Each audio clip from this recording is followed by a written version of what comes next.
All right, Psalm 105, let's call this one Freedom Without the Side Effects of Proof Texting, a preacher word that commonly refers to taking a verse, sometimes out of context, in order to prove a point that the original author was not necessarily trying to make. The reason why that came to mind in this chapter was because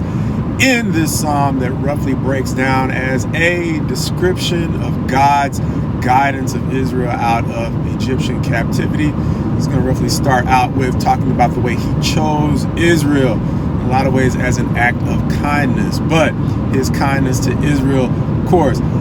required some of its leaders to suffer, and most notably Joseph, even though he was one who led them into a period of peace with the Egyptians. It came at the expense of his feet being hurt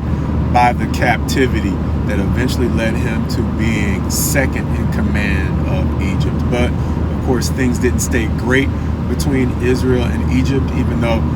Joseph was the one who essentially guided Pharaoh to save up what was necessary to lead Egypt through 7 years of famine. Once Pharaoh passed, the kindness that Joseph had shown to Egypt also passed from memory. And the Hebrew people, who had become quite strong in the land of Egypt, once looked on as the people who were the source of Egypt's salvation, then became a source of Egyptian dread as they began to intimidate the people who they once had helped through a difficult time. But most of the rest of the psalm talks about the way in which God guided them out of the years or hundreds of years of captivity that the animosity between Egypt and Israel would produce. And ultimately, as the chapter is going to conclude, God led them into a land that wasn't their own, that he made their own, to give them the opportunity to understand the laws that would eventually make them the greatest nation on earth by the time we get to the years of King David and Solomon later on in what we call the Old Covenant. But the reason why proof texting stood out to me was there is this very famous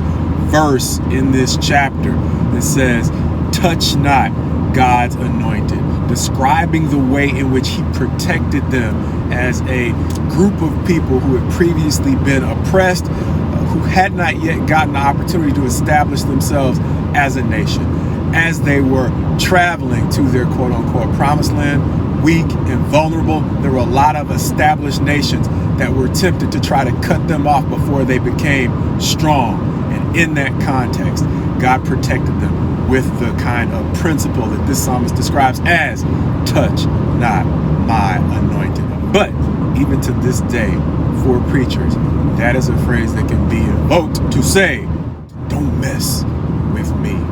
Understanding the way in which that verse was originally used to describe the way in which God protected his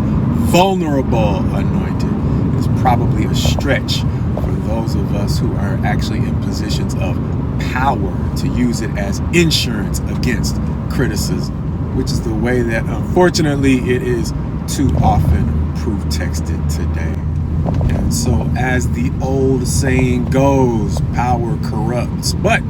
absolute power corrupts absolutely. This is another psalm that reminded me of what one of my old preaching instructors reminded me of, and that is, be careful of the temptation to make yourself the hero of your own story, Marcus. And so the danger in making myself the hero of my own story can be found in psalms like this, where in times when God may be bringing me a word of counsel, advice, or even rebuke from somebody who ain't necessarily a preacher, that I can be tempted to use verses like "touch not God's anointed" to insulate myself from the very guidance that God would be offering me through people, understanding that I might be waiting a very long time for God to open up the skies and DM or direct message me. So in the meantime, I have to be, God willing, wise and attentive to the ways in which he would speak to me, not using his word as an excuse not to listen,